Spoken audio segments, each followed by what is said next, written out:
മഴത്തോരു മുൻപേ എന്ന മനോഹരമായ പരമ്പരയിലെ പുതിയൊരു എപ്പിസോഡിലേക്ക് എല്ലാ പ്രിയപ്പെട്ടവർക്കും ഒരിക്കൽ കൂടി സ്വാഗതം. നിങ്ങൾ ആദ്യമായിട്ടാണ് ഈ ചാനൽ കാണുന്നതെങ്കിൽ ദയവ് ചെയ്ത് ഒന്ന് സബ്സ്ക്രൈബ് ചെയ്യുകയും വീഡിയോ ഇഷ്ടപ്പെടുന്ന പക്ഷം ഒന്ന് ലൈക്ക് ചെയ്യുകയും ഹൈപ്പ് ചെയ്യുകയും എല്ലാറ്റിലും ഉപരിയായി നിങ്ങളുടെ വിലയേറിയ അഭിപ്രായങ്ങൾ കമൻറ്റ് ബോക്സിൽ രേഖപ്പെടുത്തുകയും ചെയ്യണമെന്ന് ഓർപ്പിക്കുന്നു. വീഡിയോയിലേക്ക് പോകാം. അലീനയുടെ ആഗ്രഹങ്ങൾക്ക് ഒടുവിൽ സ്റ്റാൻലി വഴങ്ങിക്കൊടുക്കുകയാണ്. പെസഹ വ്യാഴാഴ്ച ഓരോ അനാഥാലയങ്ങൾ സന്ദർശിക്കുകയും അവർക്ക് ആവശ്യമുള്ള കാരുണ്യ പ്രവർത്തികൾ നടത്തുകയും ചെയ്യുവാൻ അലീനയുടെ ആഗ്രഹപ്രകാരം സ്റ്റാൻലിയും അവൾക്കൊപ്പം പോയി. കാരുണ്യഭവനിൽ അവൾക്കൊപ്പം ഉണ്ടായിരുന്ന പല വ്യക്തികൾക്കും സ്റ്റാൻലി ജോസഫിനെ സ്വന്തം പപ്പ എന്ന രീതിയിൽ അവൾ പരിചയപ്പെടുത്തി. പലർക്കും അതത്ര വിശ്വാസം പോരായിരുന്നു. എന്നാലും അലീനയ്ക്ക് ഒരുപാട് സന്തോഷമായി.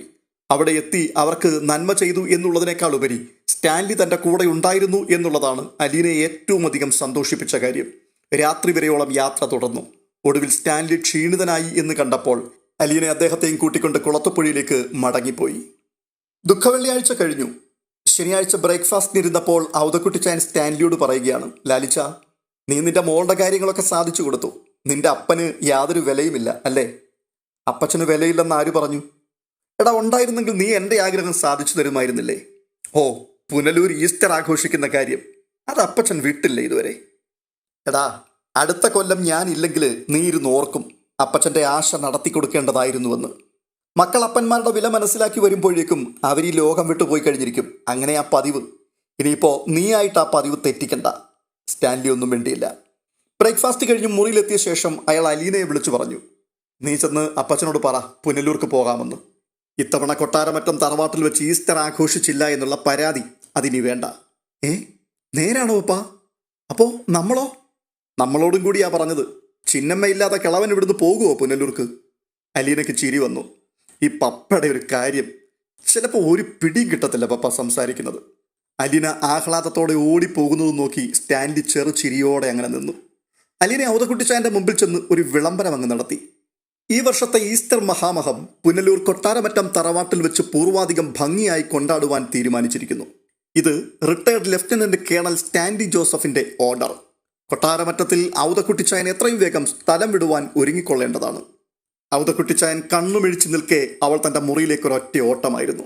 സെൽഫോൺ എടുത്ത് ആദ്യത്തെ കോൾ പുനലൂരിലേക്ക് ആൻസിക്കും റോബർട്ടിനും, അടുത്തത് ജോസുകുട്ടിക്കും സാന്ദ്രയ്ക്കും, അതിനടുത്ത കോൾ റോണിക്കും ശോഭിക്കും.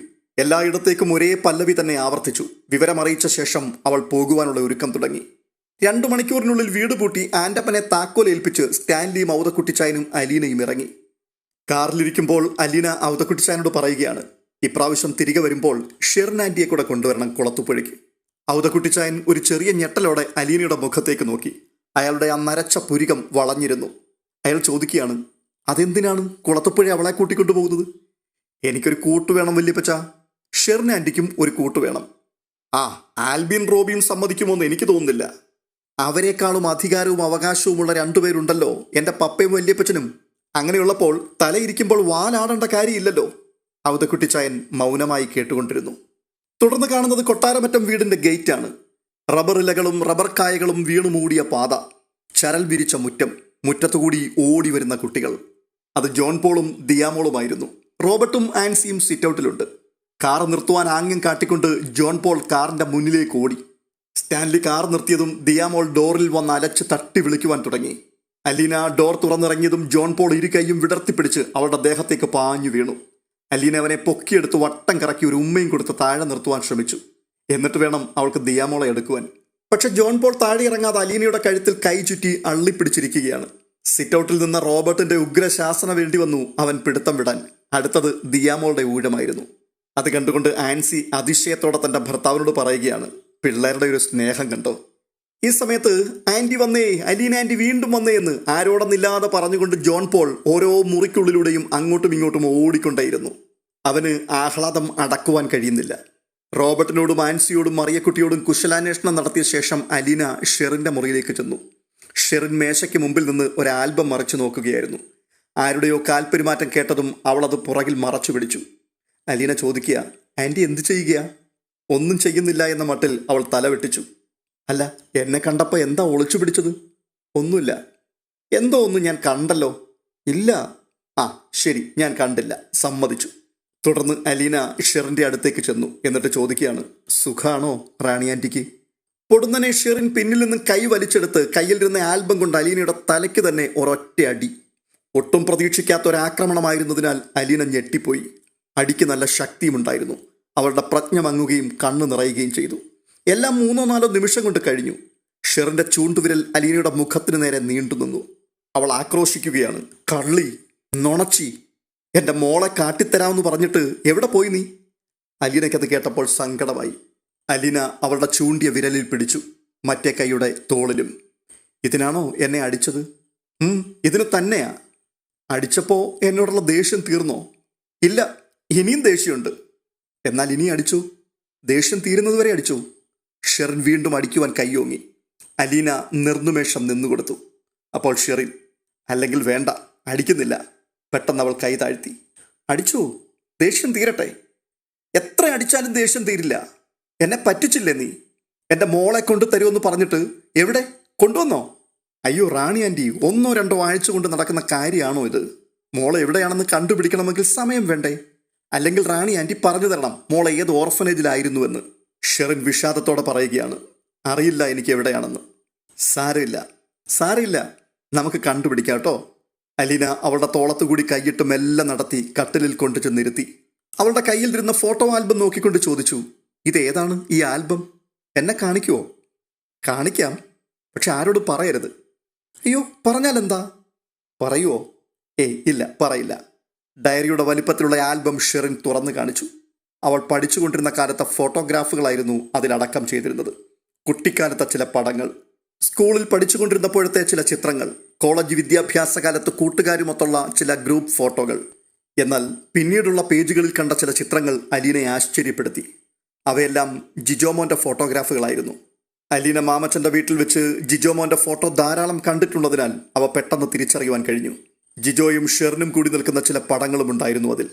ജിജോമോൻ്റെ ഫോട്ടോയിലേക്ക് വിരൽ ചൂണ്ടിക്കൊണ്ട് അലീന ചോദിക്കുകയാണ്, ഇതാരാ ആൻറ്റി? ആരെങ്കിലും കേൾക്കുമോ എന്നറിയുവാൻ ചുറ്റും നോക്കിയിട്ട് ഷെറിൻ പതിയെ പറയുകയാ, എൻ്റെ മോളുടെ പപ്പയാട്ടോ. അയ്യോ, ഇതെങ്ങനെ സംഭവിച്ചു? അതൊരു കഥയാ. ഇപ്പം പറഞ്ഞ ആരെങ്കിലുമൊക്കെ കേൾക്കും. ഇവിടെ ആർക്കും അറിയില്ലേ? എല്ലാവർക്കും അറിയാം. ആർക്കൊക്കെ? അലീന ഷെറിൻ്റെ മുഖത്തേക്ക് സൂക്ഷിച്ചു നോക്കിയിരിക്കുകയാണ്. അപ്പോൾ ഷെറിൻ, ഇതൊക്കെ അറിഞ്ഞിട്ട് എന്തിനാണെന്നോ? മോൾ എവിടെയാണെന്ന് നമുക്ക് കണ്ടുപിടിക്കണ്ടേ ആൻറ്റി? അപ്പോഴേക്കും ദിയാമോളും ജോൺ പോളും കൂടി വാതിക്കൽ വന്ന് അലീനയെ വിളിക്കുവാൻ തുടങ്ങി. കുട്ടികൾ ഒരിക്കലും ഷെറിൻ്റെ റൂമിലേക്ക് കടന്നു വരാറില്ല. അവർക്ക് ഷെറിനെ ഭയമാണ്. കണ്ണുരുട്ടി കാണിച്ചും കൈ നഖങ്ങളും നാക്കും പുറത്തേക്ക് തുറച്ചു കാണിച്ചും അവൾ മുമ്പ് അവരെ ഭയപ്പെടുത്തിയിട്ടുണ്ട്. അപ്പോൾ അലീന പറയുകയാണ്, ഞാൻ പോയിട്ട് കുറച്ച് കഴിഞ്ഞു വരാം കേട്ടോ. എന്നാ ഇത് സൂക്ഷിച്ചു വെച്ചു. അലീന ആൽബം അവൾക്ക് തിരിച്ചു നൽകിയിട്ട് എഴുന്നേറ്റ് പോന്നു. വൈകുന്നേരം 4 മണിയോടുകൂടി ഔസേപ്പച്ചനും വത്സമ്മയും സാന്ദ്രയും ജോസൂട്ടിയും മിലനും എത്തിച്ചേർന്നു. ആൽബർട്ടും ഭാര്യയും റോണിയും ഷോബിയും കൂടി വന്നു ചേർന്നതോടെ തറവാട്ടിൽ ഒരു ഉത്സവ പ്രതീതിയായി. ഈ സമയത്ത് ആൻസി അലീനയോട് ചോദിക്കുകയാണ്, നിങ്ങളെന്താ പെസഹ വ്യാഴാഴ്ച വരാതിരുന്നത്? അങ്ങനെ ആയിരുന്നെങ്കിൽ എല്ലാവർക്കും കൂടി ഇവിടെ പെസഹ ആഘോഷിക്കായിരുന്നല്ലോ. അലീന അതിന് ചെറിയ ചിരിയോടുകൂടി മറുപടി പറയുകയാണ്, പപ്പ സമ്മതം മൂളി വന്നപ്പോഴേക്കും ശനിയാഴ്ചയായി അല്ലയോ വല്യപ്പച്ച? അപ്പോൾ ഔതക്കുട്ടിച്ചായൻ, എന്നാലും അവൻ സമ്മതിച്ചല്ലോ, അത് തന്നെ വലിയ കാര്യം. പിറ്റേ ദിവസം ഈസ്റ്റർ ഞായറാഴ്ചയായിരുന്നു. രാത്രിയിൽ തന്നെ എല്ലാവരും പള്ളിയിൽ പോയി വന്നു. സ്ത്രീകൾ അടുക്കളയിൽ ഒത്തുകൂടി സദ്യവട്ടങ്ങൾ ഒരുക്കി. കുട്ടികൾ നാനാതരം കളികളുമായി വീട്ടിലും പരിസരത്തും ബഹളം വെച്ച് നടന്നു. അലീന 2 ടീമിലേക്ക് മാറി മാറി ഓടിക്കൊണ്ടുവരുന്നു. സ്റ്റാൻലിയും ഔസേപ്പച്ചനും ആൽബർട്ടും റോബർട്ടും ഉച്ച മുതൽ ആരംഭിച്ചു വന്ന മദ്യവിരുന്ന് രാത്രി 11 മണി വരെ നീണ്ടു. സ്റ്റാൻലി കാറിന്റെ ഡിക്കിയിലിട്ട് കൊണ്ടുവന്ന മുന്തിയ തരം മദ്യം എത്ര കഴിച്ചിട്ടും ആൽബർട്ടിനും ഔസേപ്പച്ചനും റോബർട്ടിനും വേണ്ടത്ര മിനുങ്ങുന്നില്ല എന്നൊരു ഖേദം ബാക്കി നിന്നു. അവർ കരുതി വെച്ചിരുന്ന നാടൻ ബ്രാൻഡി കൂടി ചെന്നപ്പോഴാണ് ശരിക്കും ഒരു ഓളം കിട്ടിയത്. നേരം പാതിര കഴിഞ്ഞപ്പോഴാണ് വീട്ടിനുള്ളിലെ ഉല്ലാസവും ബഹളവും കെട്ടടങ്ങിയത്. തിങ്കളാഴ്ച സ്റ്റാൻലിയും അലീനയും തിരിച്ചു പോവുകയാണെന്നറിഞ്ഞപ്പോൾ കുട്ടികൾക്ക് നിരാശയായി. പരീക്ഷയെല്ലാം കഴിഞ്ഞ് അവർ സമ്മർ വെക്കേഷൻ്റെ മൂഡിലായിരുന്നു. ആ സമയത്ത് കുട്ടികൾ ഒരാഴ്ച തറവാട്ടിൽ നിൽക്കട്ടെ, മുതിർന്നവരെല്ലാം തിരികെ പോവുക എന്നൊരു അഭിപ്രായ ഭേദഗതിയുമുണ്ടായി. സ്റ്റാൻലി പക്ഷേ അലീനയെ തറവാട്ടിൽ നിർത്തിയിട്ട് തനിയെ തിരികെ പോകുവാൻ തയ്യാറായിരുന്നില്ല. ഒരാഴ്ച ഒന്നിച്ചുകൂടി താമസിച്ച് ഒടുക്കം ബോറടിക്കുന്നതിനേക്കാൾ നല്ലത് ഇങ്ങനെ മാസത്തിലൊരിക്കലോ മറ്റോ ഒത്തുകൂടുന്നതാണെന്ന് റോബർട്ടും അഭിപ്രായപ്പെട്ടു. ഉച്ചയ്ക്ക് പുറപ്പെടുവാനിരുന്ന യാത്ര വൈകുന്നേരത്തേക്കായി മാറ്റിയത് അലീനയുടെ അപേക്ഷ പ്രകാരമായിരുന്നു. ഇടയ്ക്ക് അലീന സ്റ്റാൻലിയെ സമീപിച്ച് ഇത്തവണ റാണി ആൻറ്റിയെ കൂടെ നമ്മുടെ കൂടെ കൊണ്ടുപോകാം എന്നൊരു അഭ്യർത്ഥന വെച്ചു. സ്റ്റാൻലി പതിവ് പോലെ നൊടിയിടയിൽ തന്നെ അപേക്ഷ നിരസിച്ചു. വേണ്ട, അതിൻ്റെ ഒന്നും ആവശ്യമില്ല പപ്പ, ആൻറ്റി ഉണ്ടെങ്കിൽ എനിക്ക് അവിടെ ഒരു കൂട്ടാവുമല്ലോ. അവിടെ നിനക്ക് കൂട്ടിൽ എന്താണ് ഇത്ര കുറവ്? ഞാനില്ലേ? അപ്പച്ചനില്ലേ? നിന്നോട് ഇഷ്ടമുള്ള പ്രാവുകളും നായ്ക്കളും ഒക്കെ ഉണ്ടല്ലോ. അതുമാത്രവുമല്ല, നിനക്കെവിടെയാണ് കൂട്ടുകൂടാൻ സമയം?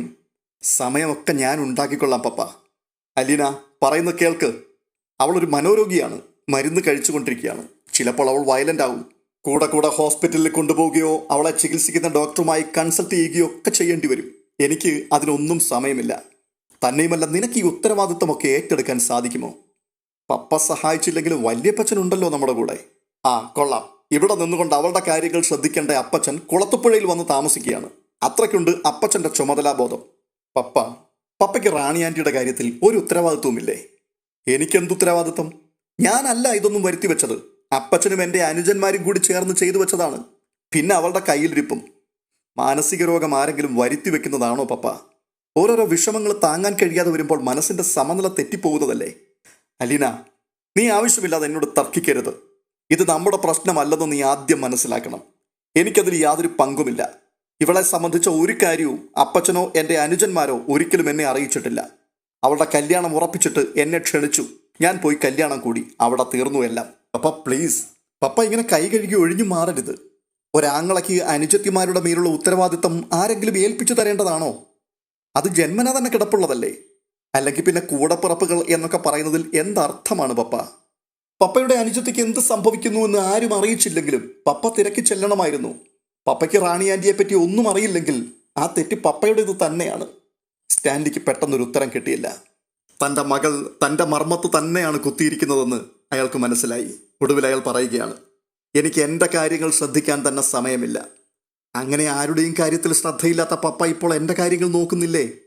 അപ്പോൾ മനസ്സ് വെച്ചാൽ എന്താ പപ്പ നടക്കാത്തത്?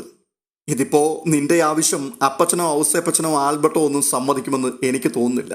സമ്മതിപ്പിക്കണം. പപ്പയല്ലേ മക്കളിൽ മൂത്തയാള്. എൻ്റെ അനുജത്തി എൻ്റെ വീട്ടിൽ കുറച്ചു ദിവസം താമസിക്കട്ടെ എന്ന് പപ്പ പറഞ്ഞാൽ ആരാ അതിനെ തടയാൻ വരിക? അലീന, അവളുടെ പ്രശ്നങ്ങളൊക്കെ അവർക്ക് മാത്രമേ അറിയൂ. നമ്മൾ അതിൽ തലയിടാതിരിക്കാൻ പോകുന്നതാണ് ബുദ്ധി. അതിൻ്റെ പേര് ബുദ്ധി എന്നല്ല പപ്പ, മനഃപൂർവ്വമുള്ള വെച്ചൊഴിയൽ എന്നാണ്. റാണി ആന്റിയുടെ പ്രശ്നം എന്താണെന്ന് എനിക്കറിയാലോ. എറണാകുളത്ത് പഠിച്ചുകൊണ്ടിരുന്നപ്പോൾ ഒരാളുമായി ഇഷ്ടത്തിലായി. ആ ചെറുപ്പക്കാരൻ ഒരു ആക്സിഡന്റിൽ മരിച്ചു. അന്ന് ഗർഭിണിയായിരുന്ന ആന്റി ഒരു പെൺകുഞ്ഞിനെ പ്രസവിച്ചു. ആ കുട്ടിയെ ഓർഫനേജിലാക്കിയിട്ട് എല്ലാവരും കൂടി ആഘോഷമായി റാണി ആന്റിയുടെ വിവാഹം അങ്ങ് നടത്തി. റാണി ആന്റിക്ക് വിവാഹത്തിന് മുമ്പ് ഒരു കുട്ടി ഉണ്ടായിരുന്നു എന്നറിഞ്ഞപ്പോൾ ഭർത്താവ് അവരെ ഉപേക്ഷിച്ചു. റാണി ആന്റിക്ക് ഇപ്പോൾ ഭർത്താവുമില്ല, കുട്ടിയുമില്ല. ഇതല്ലേ പ്രശ്നം? സ്റ്റാൻലി സ്തബ്ധനായി നിൽക്കുകയാണ്. ഇതെല്ലാം തൻ്റെ മകൾ എവിടെ നിന്ന് മനസ്സിലാക്കി? ആരാണ് ഇവൾക്കിതൊക്കെ പറഞ്ഞു കൊടുത്തത്? എന്തൊക്കെയോ ചില അഭ്യൂഹങ്ങൾ കേട്ടിട്ടുണ്ട് എന്നുള്ളതല്ലാതെ തനിക്ക് പോലും ഇതൊന്നും അറിയില്ലായിരുന്നല്ലോ. ഷെറിന്റെ ജീവിതത്തിൽ ഇത്രയൊക്കെ സംഭവിച്ചിട്ടുണ്ടെന്ന് അപ്പച്ചൻ പോലും തൻ്റെ മുമ്പിൽ വെളിപ്പെടുത്തിയിട്ടില്ല. സ്വന്തം തറവാട്ടിൽ താൻ എന്നും അനഭിമതനായിരുന്നുവെന്ന് സ്റ്റാൻലി അപ്പോൾ ഓർത്തു. അപ്പച്ചനും മറ്റു മക്കളും ചേർന്ന് ഓരോ തീരുമാനങ്ങൾ എടുക്കും. അവരത് നടപ്പിലാക്കും. പലതും താൻ അറിയുക പോലുമില്ല. ചിലപ്പോൾ ഭംഗിക്ക് വേണ്ടി എന്തെങ്കിലും സൂചന തന്നെങ്കിലായി, ഇല്ലെങ്കിലായി. പക്ഷെ ഇപ്പോൾ അലീന പറഞ്ഞതെല്ലാം സത്യം തന്നെയാണോ? ഈ ചിന്തകൾക്കിടയിൽ അലീന വീണ്ടും യാചനാസ്വരത്തിൽ വിളിക്കുകയാണ്, പപ്പ. സ്വന്തം മകളെ നഷ്ടപ്പെട്ട ഒരമ്മയാണത്. തൻ്റെ കുഞ്ഞ് ജീവിച്ചിരിപ്പുണ്ടോ ഇല്ലയോ എന്ന് പോലും അറിയാത്തൊരമ്മ. എനിക്ക് റാണി ആന്റിയെ ആശ്വസിപ്പിക്കുവാൻ സാധിക്കുമെന്നൊരു വിശ്വാസം വരുന്നുണ്ട്. ഉറക്ക ഗുളികകളും ജയിലറയിൽ അടച്ചിട്ട പോലൊരു ജീവിതവും ഇല്ലാതെ തന്നെ റാണി ആന്റിയുടെ മനസ്സ് തണുപ്പിക്കുവാൻ കഴിയുമെങ്കിൽ അതല്ലേ പപ്പ നല്ലത്? തങ്ങളുടെ സംസാരം ആരെങ്കിലും കേൾക്കുന്നുണ്ടോ എന്ന് ചിന്തിച്ചുകൊണ്ട് സ്റ്റാൻലി ഒരു പതർച്ചയോടെ ചുറ്റിലേക്ക് മൂന്ന് നോക്കി. എന്നിട്ട് പറയുകയാണ്, ഞാനൊന്ന് ആലോചിക്കട്ടെ. ഇത്രയും പറഞ്ഞ ശേഷം സ്റ്റാൻലി മുറിക്ക് പുറത്തേക്ക് കിടന്നു. അലീനയ്ക്ക് ആശ്വാസമായി. പപ്പ ആലോചിക്കട്ടെ എന്ന് പറഞ്ഞാൽ അതിൻ്റെ അർത്ഥം സമ്മതിച്ചു എന്ന് തന്നെയാണെന്ന് ഇപ്പോൾ അവൾക്കറിയാം. ഉച്ചയൂണെല്ലാം കഴിഞ്ഞ് സ്റ്റാൻലി വീണ്ടും അലീനയുടെ അടുത്ത് വന്നു. എന്നിട്ട് ചോദിക്കുകയാണ്, അവളെ കൊണ്ടുപോകണോ നമ്മുടെ കൂടെ? നമ്മുടെ പ്രൈവസി, പിന്നെ നിന്റെ ശ്രദ്ധ, ഇതെല്ലാം നഷ്ടപ്പെടും. അതിന് അലീന, പപ്പയുടെ ഇഷ്ടം പോലെ ചെയ്തു. എന്നെ ഓർത്ത് റാണി ആന്റിയെ വിളിച്ചുകൊണ്ട് പോണ്ട. പപ്പയ്ക്ക് റാണി ആന്റിയുടെ അടുത്ത് സ്നേഹമുണ്ടെങ്കിൽ മാത്രം കൊണ്ടുപോയാൽ മതി. സ്റ്റാൻലി വിഷമത്തിലായി. അയാൾ ഔതക്കുട്ടിച്ചായൻ്റെ അഭിപ്രായം ആരാഞ്ഞു. അപ്പച്ചാ, അലീനയ്ക്കൊരാഗ്രഹം റാണി മോളെ കൂടി കുളത്തുപുഴയ്ക്ക് കൊണ്ടുപോകണമെന്ന്. ആ, കാറിലിരുന്നപ്പോൾ അവൾ എന്നോടും അത് പറഞ്ഞിരുന്നു. കൊണ്ടുപോകുന്നത് കൊണ്ട് കുഴപ്പമൊന്നുമില്ലല്ലോ. അത് വേണോടാ ലാലിച്ച. ഇപ്പോൾ വലിയ പ്രശ്നങ്ങളൊന്നും ഇല്ലാതിരിക്കുക. അവിടെ ചെല്ലുമ്പോൾ ഇനി അതങ്ങ് കൂടിയെങ്കിലോ? അപ്പച്ചാ, അതൊക്കെ കുറയുമെന്നാണ് അലീന പറയുന്നത്. എടാ, വേറൊരു കുഴപ്പമുണ്ട്. ഒരിളക്കം വരുമ്പോൾ അവൾ കണ്ണിൽ കാണുന്നവരോടൊക്കെ നിലവിളിച്ച് പറയും അവൾക്കൊരു മോളുണ്ടെന്നും അതിനെ ആരോ കൊന്നു കളഞ്ഞുവെന്നും ഒക്കെ. ഇവിടെ അടച്ചിട്ടിരിക്കുന്നത് കൊണ്ടും ജോലിക്കാരും ഇല്ലാത്തത് കൊണ്ടും അങ്ങനത്തെ പ്രശ്നമൊന്നുമില്ല. അവിടെ ചെല്ലുമ്പോൾ ജോലിക്കാർ തന്നെ എത്ര പേരാ. ആ അതൊക്കെ ശരിയാ, പക്ഷെ അലീന നോക്കിക്കൊള്ളാന്നാ പറയുന്നത്. ലാലിച്ച, ഇളക്കം വന്നാ അവള് പിടിച്ചാൽ നിൽക്കുവോ? ഇവിടെ ആൽബിയും റോബിയും ഔസേപ്പച്ചനും ഒക്കെ കൂടി എന്തു മൽപ്പിടുത്തം പിടിച്ചിട്ടാണെന്നറിയാമോ അവളെ വണ്ടിയെ കയറ്റി ആശുപത്രിയിൽ വരെ ഒന്ന് കൊണ്ടുപോകുന്നത്. അവിടെ ആണെങ്കിൽ എന്തു ചെയ്യും? പൗലോസും രാജപ്പനും ബൈജുവും ഒക്കെ അറിയണം നിനക്ക് വട്ടുപിടിച്ചൊരു പെങ്ങളുണ്ടെന്ന്. അവന്മാര് കുളത്തുപ്പുഴ മുഴുവൻ അത് പറഞ്ഞു പരത്തും. അപ്പച്ച അങ്ങനൊന്നും സംഭവിക്കത്തില്ലെന്നാണ് അലീന പറയുന്നത്. അവൾക്ക് എന്തറിയാവുന്ന? ഇതിനോടകം 2 തവണ മാത്രമല്ലേ അവൾ ഇവളെ കണ്ടിട്ടുള്ളൂ, അതും വലിയ കുഴപ്പമില്ലാതിരുന്ന നേരത്ത്. നമുക്കൊന്ന് പരീക്ഷിക്കാം അപ്പച്ച. കുറച്ച് ദിവസം നോക്കിയിട്ട് പറ്റില്ലെന്നുണ്ടെങ്കിൽ ഇങ്ങോട്ട് തന്നെ അങ്ങ് കൊണ്ടുവിട്ടേക്കാം. സ്റ്റാൻലി തീരുമാനമെടുത്തു കഴിഞ്ഞു. പക്ഷേ ഔസേപ്പച്ചനോടും ആൽബർട്ടിനോടും റോബർട്ടിനോടും പറഞ്ഞപ്പോൾ അവർ വിസമ്മതം പ്രകടിപ്പിച്ചു. വേണ്ട ലാലിച്ചായ, ലാലിച്ചായന് കഷ്ടപ്പാടാ. അവളുടെ മരുന്നും മന്ത്രവും നേരവും കാലവും ഒക്കെ ഇവിടെയുള്ളവർക്ക് മാത്രമേ അറിയൂ. നീ മിണ്ടാതിരിയടാ, അലീന നോക്കിക്കോളൂ എല്ലാം, അവൾ ഉറപ്പ് തന്നിട്ടുണ്ട്. ചുമ്മാ കണ്ണും പിടിച്ച് നോക്കിയിരുന്നാ പോരാ. ഇവിടെ ഞങ്ങളൊക്കെ കിടന്നു പെടുന്ന പെടാപ്പാട് ലാലിച്ചായന് പറഞ്ഞാൽ മനസ്സിലാവില്ല. അത് ശരി, അങ്ങനെയാണെങ്കിൽ എനിക്കും അതൊന്നും അറിയണമല്ലോ. ഞാനും കൂടെ ഒന്ന് നോക്കട്ടടാ. ഒന്നുമല്ലെങ്കിലും അവളുടെ മൂത്ത സഹോദരനല്ലേ ഞാൻ. അതിൻ്റെ പേരിൽ നിങ്ങൾ വാശിയൊന്നും കാണിക്കണ്ട. നിങ്ങളെപ്പോലെ എനിക്കും ഉണ്ടല്ലോ ഒരവകാശം. ലാലിച്ചായൻ ഞങ്ങളോട് സമ്മതമൊന്നും ചോദിക്കണ്ട, അപ്പച്ചനോട് ചോദിച്ചാൽ മതി. അപ്പച്ചനോട് ഞാൻ സമ്മതം ചോദിച്ചു, അപ്പച്ചൻ സമ്മതിക്കുകയും ചെയ്തു. ഇത്രയും കേട്ടതോടെ അനുജന്മാരുടെ 3 പേരുടെയും മുഖമിരുണ്ടു. അവർ പരസ്പരം നോക്കി. 2 ദിവസം കൊണ്ടുണ്ടായ ആഹ്ലാദവും ഉല്ലാസവും സഹോദരഭാവവും എല്ലാം മങ്ങിയതുപോലെയായി. റോബർട്ട് പെട്ടെന്ന് അകത്തോട്ട് എന്ന് ആൻസിയോട് അഭിപ്രായം ആരാഞ്ഞു. അപ്പോൾ ആൻസി പറയുകയാണ്, കൊണ്ടുപോട്ടെന്നേ, പെങ്ങളെ ശുശ്രൂഷിക്കുന്നതിൻ്റെ സുഖം ചേട്ടനും കൂടി ഒന്ന് അറിയട്ടെ. വത്സമയാണെങ്കിൽ അലീനയോട് അനുകൂലിക്കുന്ന മട്ടിലാണ് ഔസേപ്പച്ചനോട് സംസാരിച്ചത്. അലീനയല്ലേ കൊണ്ടുപോകുന്നേ, ചിലപ്പോൾ എന്തെങ്കിലും മാറ്റം ഉണ്ടായാലോ? നമ്മൾ എത്ര നാളായി ചികിത്സ തുടങ്ങിയിട്ട്, ഇതുവരെ വല്ല ഗുണവും ഉണ്ടായോ? എടി, ഇത് പതുക്കെ പതുക്കെ മാറൂ. ആ സാരമില്ല, അലീന ഒന്ന് ശ്രമിച്ചു നോക്കട്ടെ. അതല്ല വത്സമേ പ്രശ്നം. ലാലിച്ചായനും അലീനയും ഒന്നും അറിയാത്ത ചില പ്രശ്നങ്ങളുണ്ട്. അതെല്ലാം അവൾ പറഞ്ഞെങ്കിലോ? ഇത്രയൊക്കെ സംഭവിച്ചിട്ട് എന്തുകൊണ്ട് എന്നെ അറിയിച്ചില്ല എന്നൊക്കെ ചോദിച്ചാൽ നമുക്ക് മറുപടിയൊന്നും പറയാനില്ലെന്നേ. ഇനിയിപ്പോൾ ഉടക്കാനൊന്നും പോവണ്ട ഔസേപ്പച്ചായ, വരുന്നത് പോലെ വരട്ടെ. ഷെറിനെ കുളത്തുപുഴയ്ക്ക് കൊണ്ടുപോകാനുള്ള തീരുമാനം ഉറപ്പിച്ചതോടെ അലീന ഷെറിൻ്റെ മുറിയിലെത്തി. എന്നിട്ട് പറയുക, എഴുന്നേറ്റ് വേഗം ഡ്രസ്സ് ചെയ്യ്, നമുക്ക് പോകാം. പോകാന്നോ? എൻ്റെ മോളെ കാണാനാ? ഷെറിൻ്റെ കണ്ണുകൾ തിളങ്ങുവാൻ തുടങ്ങി. അല്ലല്ല, കുളത്തുപുഴയ്ക്ക്. അവിടെ നമുക്ക് ഒരുമിച്ച് താമസിക്കാം. ഞാൻ വരുന്നില്ല, എനിക്ക് എങ്ങോട്ടും പോകണ്ട. അങ്ങനെ പറയരുത്. നമുക്ക് അവിടെ ചെന്നിരുന്നിട്ട് സമാധാനമായിട്ട് മോളെ അന്വേഷിക്കാം. വേണ്ട, ഇവിടെ ഇരുന്ന് അന്വേഷിച്ചാൽ മതി. ഇവിടെ എപ്പോഴും വാതിലടച്ചിരിക്കുമല്ലേ, നമുക്ക് പുറത്തിറങ്ങി നടക്കുവാൻ അനുവാദമുണ്ടോ? ഇല്ലല്ലോ. അതേസമയം എൻ്റെ കൂടെ വന്നാൽ നമുക്ക് പറന്ന് നടന്ന് എല്ലായിടത്തും നോക്കാം. അലീന പുഞ്ചിരിയോടുകൂടി ആ വാക്കുകൾ പറയുമ്പോൾ ഷെറിൻ ചോദിക്കുകയാണ്, അവള് ജീവനോടെ ഉണ്ടോ? ആ തീർച്ചയായിട്ടും, നമുക്ക് കണ്ടുപിടിക്കാവുന്നേ. എന്നെ ആരും വിടില്ല ഇവിടുന്ന്. അതാണോ പ്രശ്നം?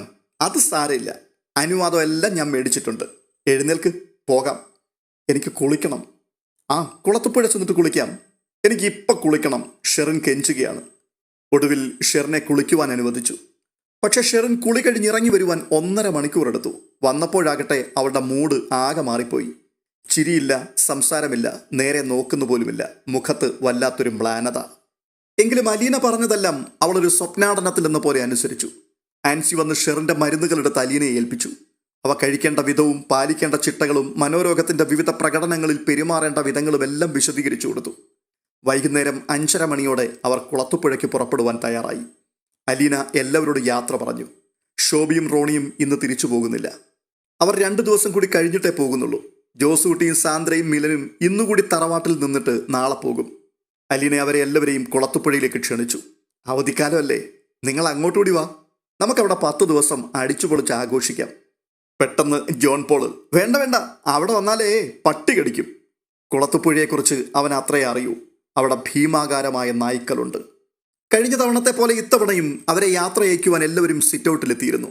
കാർ പുറപ്പെട്ടപ്പോൾ ദിയാമോൾ കൈവീശിക്കൊണ്ട് കുറേ ദൂരം പിറകിനോടി. അലീനയും ഷെറിനും ബാക്ക് സീറ്റിലാണ് ഇരുന്നിരുന്നത്. അലീന ഷെറിൻ്റെ കൈയെടുത്ത് മടിയിൽ വെച്ച് തലോടിക്കൊണ്ടേയിരുന്നു. അവർ കുളത്തുപുഴ എത്തിയപ്പോൾ സന്ധ്യ കഴിഞ്ഞു. അലീന അപ്പോൾ ഷെറിനോട് ചോദിക്കുക, ഇവിടെ ഇതിനു മുമ്പ് വന്നിട്ടുണ്ടോ? ഉവ്വെന്ന് ഷെറിൻ തലയാട്ടി. അലീന ഷെറിനെ തൻ്റെ മുറിയിലേക്ക് കൂട്ടിക്കൊണ്ടുപോയി. എന്നിട്ട് പറയുകയാണ്, ഇനി നമ്മൾ 2 പേരും ഒരുമിച്ച് ഈ മുറിയിലാണ് കിടക്കുന്നത്. അലീന പറഞ്ഞതൊന്നും ഷെറിൻ കേട്ടതേയില്ല. അവൾ ചുറ്റും പരതിയതിനു ശേഷം ചോദിക്കുകയാണ്, എൻ്റെ മോൾ എവിടെ? ശാന്തതയോടെ അലീന ഷെറിൻ്റെ മുഖത്തേക്ക് നോക്കിയിട്ട് ചോദിക്കുകയാണ്, റാണി ആൻറ്റി മോളെ കണ്ടിട്ട് എത്ര വർഷമായി? ഷെറിൻ വിരലുകൾ മടക്കി എണ്ണി. എന്നിട്ട് പറയുകയാണ് 3. അന്ന് അവൾക്ക് എത്ര വയസ്സുണ്ടായിരുന്നു? 2 വയസ്സ്. എവിടെ വെച്ചായിരുന്നു റാണി ആൻറ്റി മോളെ അവസാനമായി കണ്ടത്? ഓർഫനേജിൽ.